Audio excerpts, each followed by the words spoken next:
Un éthologue que nous recevons, un chercheur en écologie animale, spécialiste des mammifères et des oiseaux de l'Antarctique, notamment les manchots. Il s'appelle Pierre Jouventin et il publie un plaidoyer, magnifique ouvrage très sensible, plaidoyer pour le loup qui n'a jamais croqué grand-mère ou chaperon rouge, mais qui ressemble étrangement à l'homme, prédateur, sociable, altruiste, joueur et coopératif. Bonsoir Sonia Chironi. Bonsoir Elisabeth. Bonsoir Vince Trémollet-de-Villers. Bonsoir Elisabeth. Et bonsoir Pierre Jouventin. Nous sommes ravis de vous accueillir. Donc vous faites paraître Le loup, ce mal-aimé qui nous ressemble. Pierre Jouventin, pardonnez-moi, mais le loup nous ressemble. Je croyais que c'était les grands singes et les chimpanzés avec lesquels nous avions beaucoup plus de proximité, en tout cas génomique. C'est une des découvertes qui est de mon fait, c'est-à-dire qu'en réalité, évidemment, tout le monde a repéré que les chimpanzés et nous, il y a un petit air de ressemblance, et en effet, génétiquement, par l'ADN, on est très très proches. Bon, et donc, tout le monde part sur ce schéma qui est normal. Mais par contre, ce qu'on n'a pas vu, et je l'ai trouvé dans des vieux auteurs, et qui était à peine signalé, mais là je l'ai développé dans ce bouquin, oui. C'est qu'en réalité, le loup a une convergence écologique avec nous. C'est-à-dire que nous, avant d'aller dans les supermarchés, dans les studios, on était dans la nature, on était des chasseurs-cueilleurs, et pendant 300 000 ans, on courait après les animaux, du gros gibier en équipe, c'est-à-dire exactement la même niche écologique que le loup. Et donc je pense que ça a fait une convergence et qu'on a beaucoup de points communs, ce que j'essaie d'expliquer dans ce livre. Et ce que vous faites magnifiquement, comment vous l'avez découvert? Ne le dites pas, vous l'avez découvert d'une certaine manière, de manière empirique. On va le voir à travers votre portrait, Pierre Jouventin, réalisé par Gaël Legras. Le terrain, l'écologie, une louve, c'est la règle de 3 de Pierre Jouventin. Dès ses débuts, il privilégie le terrain. Diplômé en biologie, spécialiste en éthologie et en écologie, il prend la direction du centre d'études de Chizé dans les Deux-Sèvres, station de terrain du CNRS. Quand les gens du CNRS ou d'ailleurs viennent nous voir, ils ont toujours l'impression qu'on est un peu un boule, hein, qu'on est allé se perdre dans une forêt. Et ils se demandent toujours si on n'a pas des problèmes de relations, etc. au milieu de notre forêt. En fin de compte, ça se passe très bien. Là, il s'intéresse au comportement, à la reproduction et à la physiologie des animaux sauvages. À de nombreuses reprises, il mène également des missions en Antarctique. Premier au monde à équiper des oiseaux d'une balise Argos, il découvre que les albatros sont capables de parcourir 900 km en une seule journée en planant. On soupçonnait que cet oiseau était un grand voilier, qu'il était doué pour le vol plané, mais on ne pensait pas que ça soit à un tel niveau. À la fin des années 90, il consacre ses recherches à la signature vocale des manchots. Le sujet de notre étude, c'est de savoir comment dans la voix, puisqu'on sait que c'est la voix uniquement qui leur permet de se reconnaître, c'est pas la vue, comment à l'intérieur du cri se trouve l'information qui leur permet de se retrouver.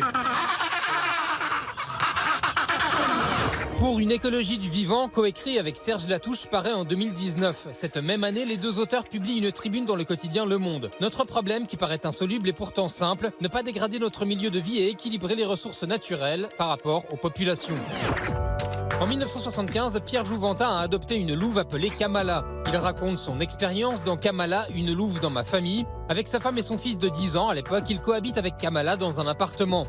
Ils observent alors qu'elle cherche à les protéger. Lorsque sa femme se baigne, la louve se jette à l'eau pour la ramener sur la rive. Lorsque son fils est triste, il lui lèche le visage pour le consoler. Le loup est sociable et altruiste, dit Pierre Jouventin. Cessons de nier l'intelligence et la sensibilité des animaux. Aujourd'hui, dans Le loup, ce mal-aimé qui nous ressemble, il cite le naturaliste américain Adolphe Murray.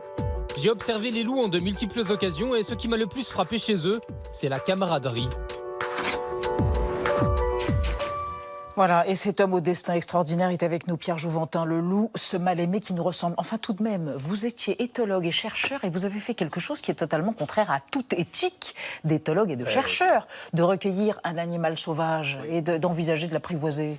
D'une part, ça date de 40 ans, cette histoire, vous avez vu, j'ai un peu changé. Il y a prescription. Oui, j'ai un peu changé. Oui. Et puis d'autre part, je l'ai fait tout à fait par hasard, je n'avais pas du tout prévu. Vous n'aviez pas le choix, ils allaient la piquer, la petite bête. C'est-à-dire que le directeur du zoo m'a téléphoné, je l'aidais souvent pour le conseiller, pour mettre au mieux ses animaux, et il m'a dit, voilà, je sais que votre femme est amoureuse des loups, on vous propose un louveteau, est-ce que vous êtes d'accord? Et moi, si j'avais su... Vous auriez dit non. Voilà, mais j'ai eu le malheur de le dire à ma femme et à mon fils qui avait peur des chiens. Et ma femme a sauté dessus et on s'est retrouvé avec un louveteau à la maison qui est devenu ensuite... alors on était en train de retaper une maison où on habite actuellement. Oui. Et donc je pensais que dans quelques semaines ou quelques mois on allait pouvoir déménager. Ça a duré des années et on s'est retrouvé avec un loup, un appartement pendant plusieurs années. Mais c'est là que vous avez découvert ces qualités tout à fait inédites et inattendues de votre point de vue, c'est-à-dire la coopération, la solidarité, la camaraderie, comme le disait Murray, ce fabuleux naturaliste américain, et un sens de la meute et de la tribu. Et par imprégnation sociale, vous étiez devenu la famille de cette louve. Voilà, en réalité, moi je pensais que c'est mon travail de travailler sur les animaux sauvages dans la nature, ce qui me posait d'ailleurs des problèmes éthiques, parce que ce n'est pas tout à fait, et d'ailleurs actuellement c'est interdit. C'est interdit. Actuellement vous n'avez plus le droit d'avoir un animal sauvage, même un renard ou un pangolin, sanglier, c'est pas possible. Mais en fin de compte, je me suis retrouvé avec cette louve et je pensais que c'était tellement artificiel comme situation qu'on ne pouvait rien trouver, d'autant plus qu'aux États-Unis, ils faisaient des tas d'études. Donc je me suis dit, c'est pas possible, mais en fait ça m'amusait quand même de voir ça. Et puis on s'est rendu compte que quand on allait sur le balcon, elle nous tirait par le pantalon. Quand on regardait la fenêtre, elle nous tirait par la chemise. Quand on allait se prendre un bain, elle nous tirait par le coude. Elle voulait vous sauver ? Et c'est ce qu'on a découvert quand on est allé se baigner une fois en famille. Elle s'est jetée 10 fois de suite, ce qu'on a vu tout à l'heure, à l'eau. Et elle nous a ramenés chaque fois à la rive. Et donc on a découvert, tout à fait par hasard, c'est-à-dire qu'on a créé involontairement une expérience. C'est-à-dire qu'on a créé une meute, c'est-à-dire une famille recomposée avec des loups et des chiens et des humains.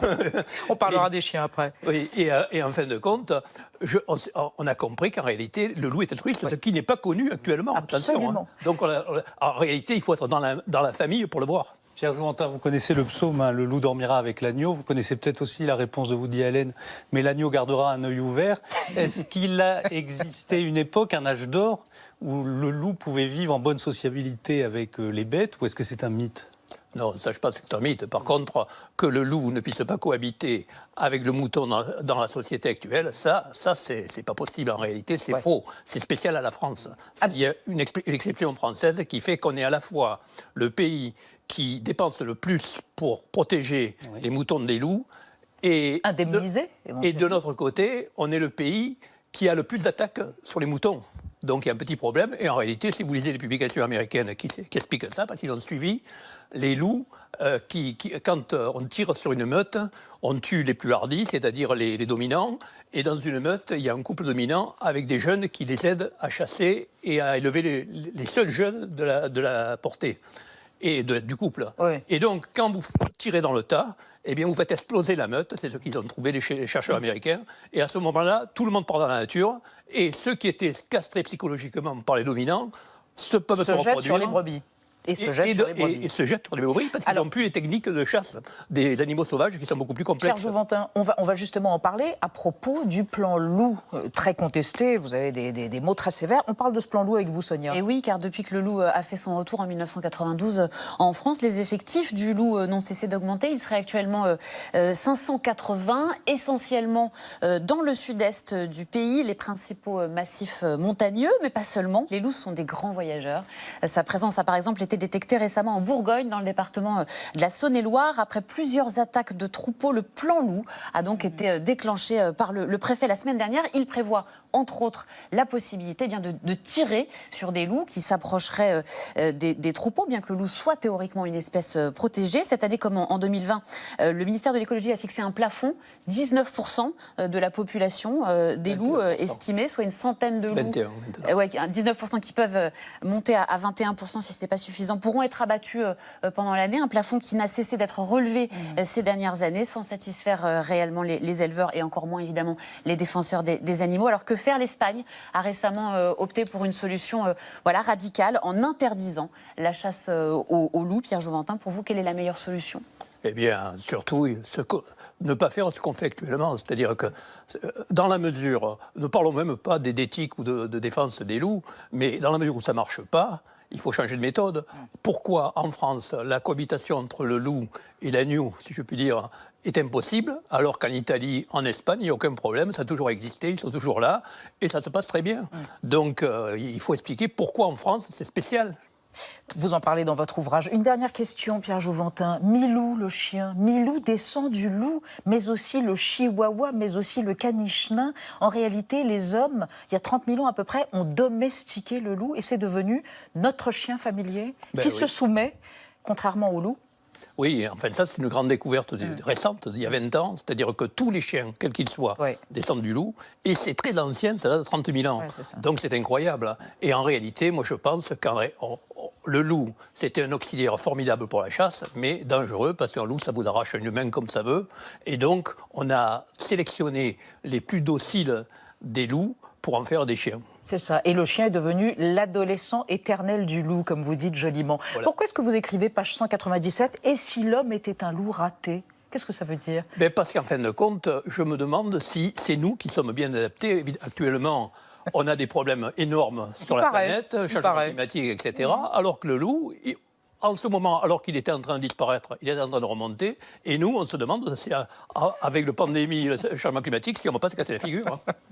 Pierre Jouventin, votre ouvrage est passionnant, fourmillant et dépasse largement, évidemment, la question du loup pour nous engager, nous, par rapport à notre avenir, précisément, d'espèces peut-être pas tout à fait adaptées. Merci infiniment d'être venu sur le plateau de 28 minutes. On passe à notre débat sur l'avenir de la Syrie.